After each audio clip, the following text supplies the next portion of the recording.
Look at these egg prices. 37% of Americans struggle to pay their most basic bills as food prices accelerate again, Michael Snyder reports. When more of my readers send me a photo of egg prices at a store in Western Washington State, I could hardly believe what I was seeing. I clearly remember when I could purchase a carton of quality eggs at the grocery store for just 99 cents. But thanks to inflation and the bird flu crisis, that never seems to end. Those days are long gone. Now it's common to pay $5, $6, $7, or $8 for a carton of eggs. Invest like a dozen eggs, right? Now, in fact, it probably won't be too long before we crack the $10 barrier. In the old days, eggs were considered to be a very inexpensive way to feed your family, but now egg prices have gone completely insane. Unfortunately, it's not just egg prices that are spiking. According to CNN, we just witnessed the largest monthly jump in grocery prices in almost 2 years. In November, egg prices shot up by 8.2% nationwide, logging one of the highest monthly spikes in the past 2 decades, according to Consumer Price Index data released last week. And it's not just eggs. Shoppers have seen jumps in beef, coffee, and non-alcoholic beverages, driving up overall grocery prices to their largest monthly gain since January 2023. And more increases appear to be coming down the pike for the pulp paper packed protein. Wholesale prices for chicken eggs soared nearly 55% last month, and wholesale food prices rose by 3.1%, their highest monthly increase in 2 years. Our leaders in Washington promised us that food inflation was under control. Well, they lied. I realize that this is very bad news. I have heard from so many of you that are deeply struggling at this moment, and now it appears that food prices are going to go substantially higher in 2025. All of us are just going to have to adapt to this new environment somehow.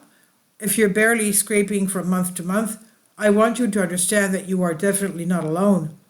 In fact, the U.S. Census Bureau is telling us that 37% of Americans are having trouble even paying their most basic bills. The Census Bureau reports that 37% of Americans are struggling to pay routine bills. Add in the cost of Christmas gifts and other holiday expenses, and it can feel overwhelming to keep up with the clauses.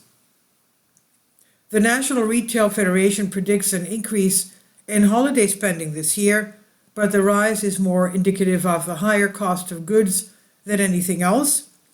We are not buying more, it's just that we are buying costs more than before. And this is more than a third of the country. It's difficult for people to hear that they're going to be able to live the way that they are not going to be able to live the way that they previously did. In an attempt to keep their lifestyles the same, many Americans are racking up credit card debt like never before. A new study of Americans' credit card debt finds the average household credit card balance as of the third quarter of 2024 was around $10,757 after adjusting for inflation. That, according to the personal finance website Wallet Hub, which Friday released its new credit card debt study, which found that consumers added $21 billion in debt during the third quarter of 2024. Early results from the fourth quarter of the year show preliminary data for October at a new record high for credit card debt in the month in absolute terms. Sadly, we have now reached a point where debt saturation is becoming a major problem and delinquencies are rising. Consumers simply cannot spend money like they once did, and the retail industry is really struggling as a result. So far this year, retailers have announced the closing of more than 7,000 stores. That represents an increase of 69% from last year. Retail store closures in the United States rose sharply in 2024, with over 7,100 closures announced through the end of November, according to data from the research firm CoreSite. This number marks a 69% increase from the previous year under the Biden-Harris administration, which has been plagued by inflation. The spike in closures is tied to a wave of retail bankruptcies, with 45 retailers filing this year compared to 25 in 2023. Economic challenges, including persistent inflation, have led consumers to cut back on discretionary spending. As I discussed last week, evidence that the economy is really slowing down is all around us. I'm sure that you can see this where you live, and with each passing day we get even more troubling news. For example, it's being reported that Macy's is planning to close dozens of stores by the end of this calendar year. Macy's is ramping up store closures this year as it struggles to revive its faltering business. In February, the embattled retailer announced plans to shut 150 underperforming stores within 3 years, including 55 closures by the end of 2024. But the company now expects to close 65 locations by the end of the year. Bosses said they will remain open through the holidays to let regular customers shop, but then shutter for good before the end of December. And in a year when so many restaurant chains have already bit the dust, we now have another one to add to the list. Arizona's iconic frozen drink and sub chain, Iggy's, has filed for Chapter 11 bankruptcy, making it the latest casualty in a brutal year for fast food restaurants. The announcement came with the closure of 5 locations across Tucson and Phoenix, leaving die-hard fans heartbroken. The December 6 filing in Phoenix federal court gives the embattled chain, owned by private equity firm 39 North Capital, a chance to reorganize its finances. 4 years of Bidenomics has taken an enormous toll on our nation.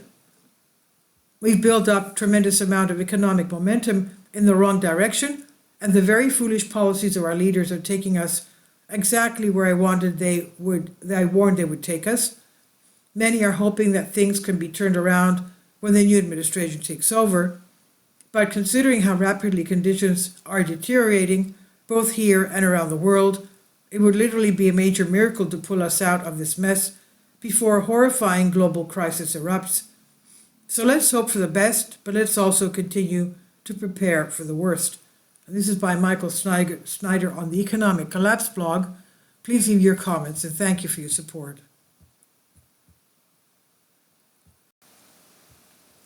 About the author, Michael Snyder's new book, Why, is available on paperback and for Kindle on Amazon. He's also written 8 other books available on Amazon, including Chaos, End Times, 7-Year Apocalypse, Lost Prophecy of the Future of America, The Beginning of the End, and Living a Life That Really Matters. When you purchase any of Michael's books, you help to support the work that he's doing. You can also get his articles by email as soon as he publishes them by subscribing to his Substack newsletter. Michael has published thousands of articles on the Economic Collapse blog, End of the American Dream, and the most important news, and he always freely, happily allows others to republish those articles on their own websites. These are such troubled times and people need hope. John 3:16 tells us about the hope that God has given us through Jesus Christ. For God so loved the world that he gave his only begotten Son, that whosoever believeth in him should not perish but have everlasting life. If you have not already done so, we strongly urge you to invite Jesus Christ to be your Lord and Savior today. Please leave your comments, and thank you for your support. Please support my Patreon account. The daily posts are 5 videos daily, and they are totally different from what I have on my YouTube channel. Thank you so much for your support and that you find all my content so interesting. You'll find the Patreon account details in the description box below.